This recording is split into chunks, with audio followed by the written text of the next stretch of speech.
नहीं नहीं, एकादशी है कौन, क्यों इसकी इतनी प्रधानता है, क्यों इसकी पुण्यता है, ऐसा क्या है एकादशी में जो इसकी पुण्यता मानी जाए? कौन है ये जो भगवान नारायण तक एकादशी का व्रत करते हैं? सुभद्रा जी को भगवान जगन्नाथ ने, जगदीश ने एकादशी का व्रत कराया था। बद्रीनारायण भगवान को माता लक्ष्मी ने एकादशी का व्रत कराया था। क्यों? चंद्रायण एकादशी व्रत की माता। एकादशी है कौन? तो कहा जिसको व्रत करने पर भगवान नारायण भी जिसका व्रत करते हो, भगवान माता लक्ष्मी जिसका व्रत करती हो, वो एकादशी है कौन? तो शास्त्र वर्णन करता है महाराज, स्कंद पुराण का सुंदर चातुर्मास्य खंड के अंतर्गत वर्णन आया है महाराज। एक बार भगवान विष्णु आनंद में विराजमान थे, पद्मावती और माता लक्ष्मी दोनों उनके पास में विराजी हुई थी। भगवान लक्ष्मी और पद्मावती दोनों बैठी, एक सिर के पास, एक चरण के पास। कुछ समय बाद वहीं पर ब्रह्मदेव का आगमन हुआ और ब्रह्मा जी आगमन पाकर भगवान नारायण पद्मावती से लगकर उठे और उठकर लक्ष्मी की ओर झुके। झुकने पर इन तीनों के समागम से भगवान नारायण के हृदय चित्त से एक कन्या प्रकट हो गई। उस कन्या का नाम एका था। क्या नाम था? एका। अब 10 उसके गुण इतने प्रबल थे, वो 10 गुण उसके बड़े प्रबल थे कि वो एका जिसको निहारती थी उसको संपदावान बना देती थी, जिसको देख लेती थी उसके जीवन में वो आनंद की अनुभूतियां करा देती थी। एका जिस मार्ग से जाती थी उस मार्ग के द्वार खोल देती थी। एका का पुण्य इतना पुण्य प्रखर। पद्मावती और लक्ष्मी ने कहा महाराज ये बेटी आपके द्वारा निर्मित हुई है, इसका कन्यादान करना चाहिए। हमारे यहाँ हिंदू धर्म में रीति है, जिस दिन कन्यादान करा जाता है उस दिन व्रत रखा जाता है।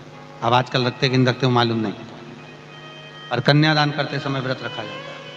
व्रत रखना, एका का कन्यादान करना है। भगवान बोले कन्यादान करें, किसको दें? एका किसको दी जाए? एका प्रदान किसको करी जाए? पुण्यता किसको दी जाए? भगवान नारायण ने उसी समय लक्ष्मी और पद्मा से पूछा, तुम एकादशी के दिन जब आप जल शंकर को चढ़ाने तो रोज ही जाते, जब एकादशी का दिन रहे और शंकर जी के मंदिर में आप जल समर्पित करें तो 3 बार मुख से स्वधा स्वधा स्वधा या स्वधा स्तोत्र का पाठ, जिसमें 12 श्लोक 2-4 हैं। पैसा तो आ रहा है पर घर में टिक नहीं रहा। डॉक्टर में, पुलिस में, एक्सीडेंट आदि में, कहीं गलत जगह पर व्यसन में अगर पैसा जा रहा है, जुए में, मांसाहार, मदिरा पान, या कहीं आया पैसा, पैसा आने में कमी नहीं, आ रहा है पर टिक नहीं रहा, रुक नहीं रहा। कोई मांगने आ गया, दे दिया, फिर वहां से अपने पास नहीं आ रहा, अपन कह रहे हैं भैया हमारा पैसा लौटा दो, नहीं आ रहा। तो महाराज शिव महापुराण की कथा कहती है एकादशी के दिन गंगा के जल में मात्र 7 बेलपत्री डालकर जो नंदीश्वर भगवान अर्थात जो शंकर जी के शिवलिंग के सामने नंदी होता है, उस नंदी के चरण पर गंगा का जल चढ़ाकर बेलपत्री शिव पर समर्पित कर देता है, उसके घर में रुपया रुकना चालू हो जाता है। फिर वो गलत जगह पर नहीं जाता, गलत स्थान पर वो धन जाएगा ही नहीं। तूने समझा, मांग तुझे क्या चाहिए।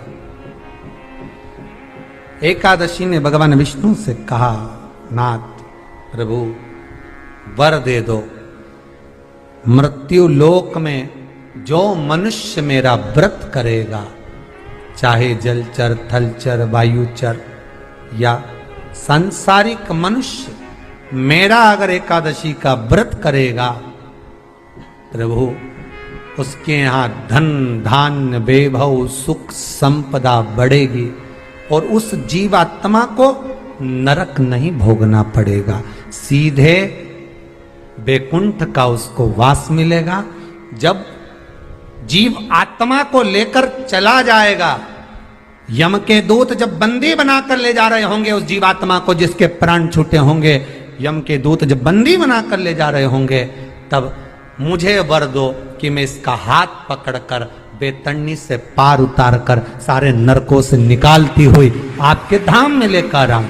भगवान ने वर दे दिया, तथास्तु। हे एकादशी सुनो, मृत्यु लोक का मनुष्य अन्न का त्याग कर कर, क्योंकि अन्न में एकादशी के दिन पाप पुरुष रहता है, अन्न का त्याग कर कर एकादशी के दिन जो मनुष्य तुम्हारा व्रत धारण करेगा, उस व्रत को करेगा और उस व्रत को धारण करेगा, उसकी मनोकामना पूर्ण होकर वो मेरे ही धाम को जाएगा। ये तो हुआ एकादशी के जन्म की कथा। एकादशी के दिन गंगा के जल में मात्र 7 बेलपत्री डालकर जो नंदीश्वर भगवान अर्थात जो शंकर जी के शिवलिंग के सामने नंदी होता है, उस नंदी के चरण पर गंगा का जल चढ़ाकर बेलपत्री शिव पर समर्पित कर देता है, उसके घर में रुपया रुकना चालू हो जाता है। फिर वो गलत जगह पर नहीं जाता, गलत स्थान पर वो धन जाएगा ही नहीं। बेटा अगर व्यसन में पड़ा हुआ है, मदिरा पान में पड़ा हुआ है, मांसाहार में, जुए आदि में जा रहा है, तुम्हें लग रहा है कि मेरा बेटा गलत मार्ग पर जा रहा है, ये मित्र दोस्ती गलत हो रही है, वो सही जगह पर आ जाए। करना है एकादशी। कई लोग इसको धन के लिए भी करते हैं, संपदा के लिए। संपदा के लिए अर्थात जिसका व्यापार नहीं चलता, जिसके घर में पैसा नहीं आता, या नौकरी नहीं लग रही, या सर्विस नहीं लग रही, आप अप्लाई कर रहे हो, जगह जगह जाकर इंटरव्यू भी दे रहे हो और पैसा नहीं आता, तो उसके लिए भी प्रयास किया जाता है। पर उसके लिए यहाँ पर जो धन के लिए करते हैं, उसके लिए विष्णुपदी के लिए करते हैं। मतलब जैसे गंगा के जल में तुलसी के 11 पत्ते डाले जाते हैं और उसको किसी भी नारायण के मंदिर में, राम कृष्ण शिव शंकर नहीं, राम कृष्ण भगवान विष्णु दत्त आदि जितने नारायण के मंदिर हैं, उस मंदिर में किसी भी पात्र में, एक छोटे से पात्र में उसको भरकर रखी आते हैं महाराज। उससे भी जॉब सर्विस नौकरी में सफलता प्राप्त हो जाती है, परंतु वो भी एकादशी को ही होता है। कुछ देर तक पात्र को रखा जाता है, फिर वही पात्र का जल किसी भी वृक्ष के नीचे डाल दिया जाता है, उससे भी नौकरी के लिए फायदा मिलता है। गंगा का जल कोई साधारण नहीं।